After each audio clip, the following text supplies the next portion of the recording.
Welcome back to Set Talks podcast, where we make cybersecurity simple, interesting, and most importantly, useful for you. I'm your host for today's episode, Muiz Adigun, and I'm here with Favor Okolocha. And today we are diving into a topic that might just change the way you think about online security forever. Artificial intelligence isn't just a tool for good, it's also the newest weapon in a hacker's arsenal. Cybercriminals are using AI to hack faster and smarter than ever before.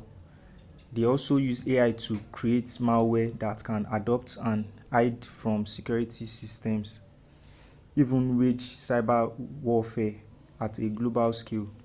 It sounds like something out of a sci-fi movie, right? Well, it's happening right now, and if we don't keep up, AI-driven cybercrime could become an unstoppable force. Let's get into it. We are used to thinking of hackers as people sitting in the dark room, typing furiously on a keyboard, manually breaking into systems. But here's the thing, modern hackers aren't even doing the hacking anymore, AI is. So, Favor Okolocha, what's your take on it? Okay, hello listeners. It's a pleasure to be here once again. This is a very interesting topic because AI is very, very popular as of today. Students, um, almost everybody with a phone knows just has an idea of what AI is. So, um, just as you have said, it's a powerful tool today, not just for good, but for cyber criminals. you know. So imagine a person spending days, you know, searching for security flaws. A hacker deploys an AI program that can scan millions of systems per second looking for weak points. You know, the AI doesn't sleep, it doesn't take breaks, and it learns from his mistakes. So it's we can't compare to some of this AI, artificial intelligence. Um, some hackers will spend days trying to look for weaknesses in some people's systems, in some infrastructure. But then, when you make use of an artificial intelligence, it happens way faster than that. So um, it does not sleep, just like I said, and it doesn't take break. This what I'm saying is not just theory. As far back as 2016, the DARPA for the U.S. military's research agency, they held a cybersecurity competition. Where multiple AI systems hacked each other. Very interesting. And then in real time, it happened.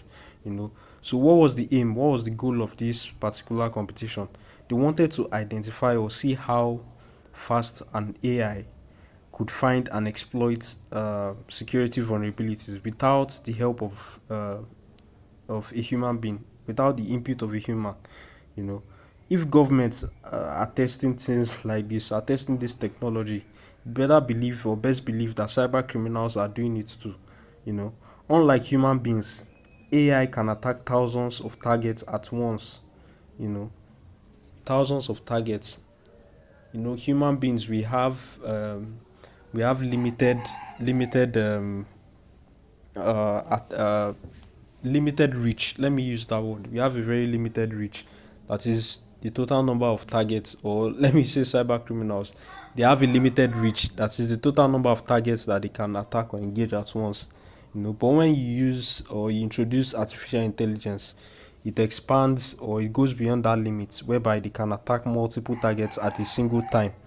you know so what does this even mean for you that is listening now? AI driven cybercrime just means that attacks are much more faster and sophisticated than ever before. Even small mistakes like a weak password or an outdated app can be found and exploited within seconds and minutes. So no one is too small to be a target anymore. No one. Okay, and do you think there are two AI tools that can fight against this cybercrime? Definitely. Definitely, there are AI tools. We'll get into that much later, but I would like for us to talk about something that is a little bit much more scarier, AI powered malware. For those of us that have been listening to us, previous episodes, we've touched on ransomware, we've touched on malware, we've touched on viruses on several of our episodes. But then we talk about how dangerous or how bad or how dangerous basically malware is in malicious software. It's a normal software is bad enough in itself, but imagine a virus that learns as it spreads. uh, I was reading I learned something about what we call a polymorphic malware, which is a type of AI driven virus that changes its code every time it affects a new device. So most of these AI driven viruses or attacks, are much more sophisticated than the basic things that we know or the things that we're used to. You know, some AI malware can even analyze security systems in real time and rewrite itself to avoid detection. You know, that's what a polymorphic malware is basically about. You know, an example of this is when IBM once built an AI-powered malware called the Deep Locker as a research project, but then it could hide itself inside a normal software and only activate its attack when it recognizes a specific target. So these are things that have actually been carried out, in the real world. It's not just theory. I like the real life example you just gave now. So, why does this really matter? Okay, like I said, it's a very very important it's a very important thing that we bring up and we highlight and we talk about, especially with the rise in artificial intelligence as of today. All what we just talked about just basically means that hackers can now send out malware to only to attack high value targets. Like CEOs, politicians, or even your bank accounts. As in, they can now be more precise with their attacks, or with their targets. So it's harder to detect and remove because it's constantly evolving. So that's just why it's important and why it should matter to us. you know a time will come where the traditional antivirus software will not just be enough, to detect these types of malware. you know so yeah, that's basically why it's important for us. you know Okay, since you said hackers, their main targets are the CEOs, the politicians. So, how do you think these high profile people can protect themselves from this type of attacks? Well, I won't say those are their only targets, but what it means is that their targets can now be more precise. That is, um, they can have specific high value. Why I mentioned CEOs, politicians, and all the likes is because these individuals are in the society are like high value individuals. They command certain level of value in the eyes of these cyber criminals. So that's why I refer to them like that. But then it could be anybody basically. Even myself that I'm talking now. It can be anybody. So um, there are things that you can do to protect yourself. Just ensure you have your software updated. You know, one thing to have in mind is that all these artificial intelligence driven malware and the viruses, they prey on outdated systems. We keep emphasizing this every almost every episode. Try to have an updated system. Try to run updates on your systems, your devices, your gadgets. Important security updates specifically. And be cautious of unexpected attachments or downloads. We've talked about this various episodes, previous episodes. You know, where you should question unexpected attachments from unknown sources, even from known sources. You should have you should always be at alert. You should be attentive, and that you should be careful with the things you download. There Websites. I'm aware of individuals that like to search for websites where they can get free stuff to download. But the danger is you are not sure you are downloading um, what you went there to download only. You are not sure what else you are downloading to your system. So it's important to be aware of attachments and downloads. It's very, very important. Okay, thank you for that favor. I hope our listeners are taking notes of that. So, since we've talked about individual hackers, but what happens when entire nations weaponize AI? Well, this is a phenomenon that is already happening. This is something that is actually happening right now. Uh, for the safety of my neck, I will try as much as possible not to mention.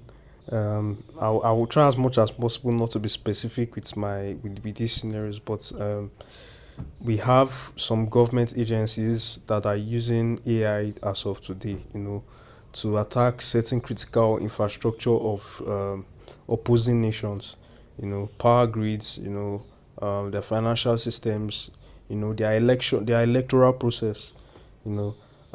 They use these artificial intelligence to spread misinformation with what we call deepfake videos. I'm sure most of us are aware of what deepfake videos are, but for those of us that are not familiar, they are basically uh, how would I put it? They are basically videos or images that have been altered to make it seem as if okay, so get this now. You receive a video call from from a friend that and then I'm trying to put the right example for what a deep fake is. Um, okay, let me just explain it like this. It is basically an altered video or image that replaces the face or certain physical features of an individual to another person. That is, it changes either the face, the eyes, or anything on the person's face to another person to make it seem as if it is real. So that's just what it means. So the government, some government agencies make use of this uh, artificial intelligence to spread information, misinformation with deep fake videos, AI generated news, and it's constantly evolving to a point where it's becoming hard to differentiate the real thing from the fake thing. You know, um, the so many things. They are developing autonomous hacking programs that can disable an entire network. You know, and it's like I said, it's something that's happening, and I'll try as much as possible not to mention um, specific names with these examples that I'm giving. So an example of this is something that happened in 2020. Cyber experts discovered fake videos that impersonated political leaders to spread misinformation. Now, these videos looked so real that even some trained analysts were struggling to detect them.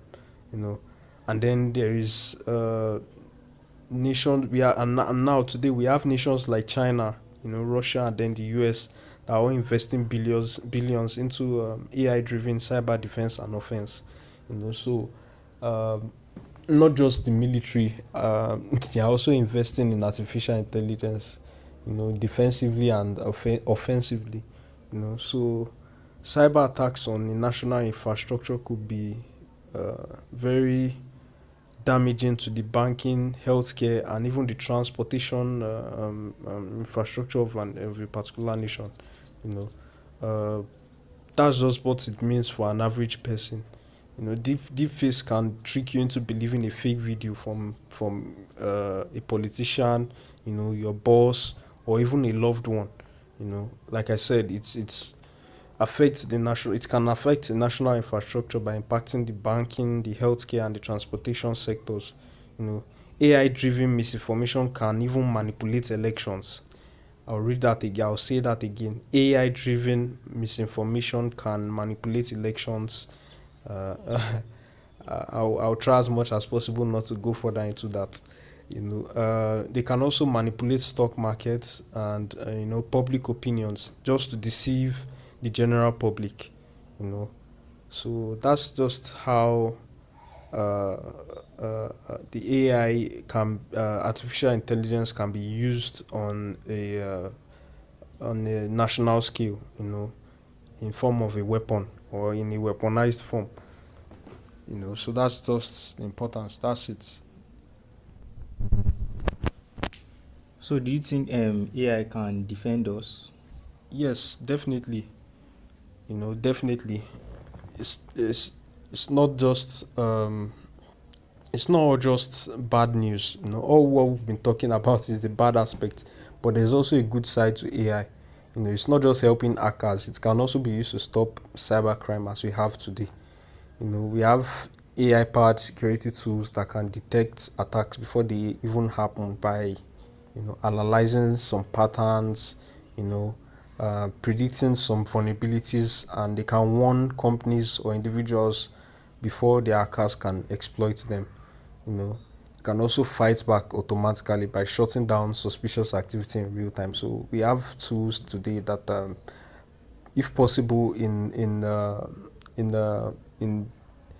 future episodes, we'll go deep into these tools and break them down to the basics. But we have AI powered security tools definitely that can help us.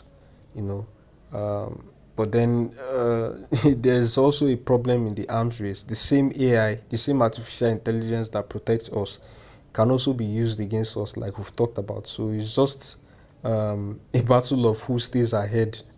Who stays ahead, who takes steps ahead. So yeah, that's just so back to your questions. Yeah, definitely AI can definitely help us. you know. So what do you think we can do to like stay safe online? We've talked about this in previous episodes over and over again. I'm sure those of us that have been listening to our previous episodes can remember some of the following points I would give. It's important that you enable multi-factor authentication on all your important accounts. You know, um, multi-factor authentication is just basically an extra layer of security on your accounts, whereby your login credentials are not just enough to gain access into your account. So it's important that you look and sort after some multi-factor authentication thing mechanisms or systems for your accounts. You know, always be skeptical of some content. Not every video or image or uh, yeah, basically content in general. Just have an open eye. Not everything you see is real, or email even. Not all emails you receive are real. Always be skeptical, always have an open mind, and be very careful of what you see, what you consume, and the type of content you come across. Another important uh, step to take is to stay updated on cybersecurity trends. You know, try as much as possible to keep yourself updated on the latest happenings in the IT space, the security space. Um, there are so many articles. We have a dedicated blog section on our website, thesecureedge.com.ng, where we drop blog posts and we keep you updated on the latest trends in cybersecurity. So it's important for you to stay updated on cybersecurity trends. You know, uh, that's those are the things that we can do to stay safe. Those are the simple steps we can take to stay safe. You know, so yeah.